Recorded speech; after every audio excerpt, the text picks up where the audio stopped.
Hello नमस्कार सभी को। तो देखो नीट 2026 के फिजिक्स के पेपर का सबसे टफ या ऐसे कहें कि सबसे ट्रिकी क्वेश्चन जो है उसको हम डिस्कस करते हैं। देखो क्वेश्चन क्या है, ये क्वेश्चन आपके पास है कि each side of A metallic cube, एक मेटलिक क्यूब है जिसका मास दे रखा आपको और इसकी साइड दे रखी है। इन्होंने क्या बोला है कि keeping the significant figure in view, यानी सिग्निफिकेंट फिगर को दिमाग में रखते हुए आपको क्या करना है, डेंसिटी बतानी है। तो देखो क्वेश्चन बहुत आसान सा है, दिक्कत क्या है उसकी हम बात करते हैं। डेंसिटी आपकी होती है मास पर यूनिट वॉल्यूम, तो हमने कहा मास की वैल्यू रखेंगे और वॉल्यूम की वैल्यू रखेंगे।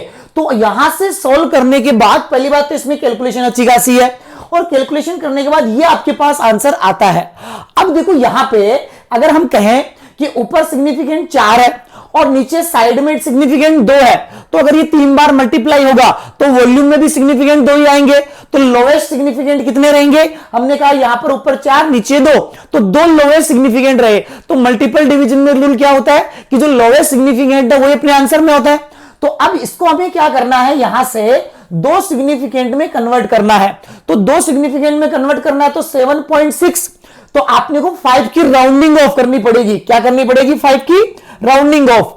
अब देखो एनसीईआरटी में जो थ्योरी है वो केवल ये है कि 5 के पहले क्या है, अगर इवन है ठीक है तो आप क्या कर दो, उसको ऐसा का ऐसा रहने दो, और अगर ऑड है तो एक बढ़ा दो। लेकिन उसके आगे अगर डिजिट्स है, 5 के आगे भी डिजिट्स है तो उसके बारे में नहीं दे रखा है। तो होता क्या है कि अगर 5 के आगे नॉन जीरो डिजिट्स है तो हम 5 की राउंडिंग ऑफ करेंगे पहले, तो 5 को कितना लिखेंगे, यहां पे 6 लिखेंगे। या ऐसे कहें कि अगर हम यहां पर 6 की राउंडिंग ऑफ कर रहे हैं ठीक है, और यहां पे हम क्या कह रहे हैं कि आपके आगे ये नॉन जीरो डिजिट्स है, 5 है लेकिन 5 के आगे भी क्या आपके ये नॉन जीरो डिजिट्स है, नॉन जीरो डिजिट्स है, तो यहां पर अपने को क्या करना पड़ेगा, इसको 1 इंक्रीज करना पड़ेगा। यानी यहां पर हम इसको 7.6 नहीं रहने देंगे, इसको हमें कितना लिखना पड़ेगा, 7.7 लिखना पड़ेगा। तो इसका जो आंसर बनेगा, ये आंसर बनेगा 7.7 इंटू 10 टू द पावर 3। कितना बनेगा, 10 टू द पावर 3 बनेगा। तो यहां पर इसका जो आंसर जाएगा वो आंसर कितना जाएगा, सेकंड ऑप्शन जाएगा।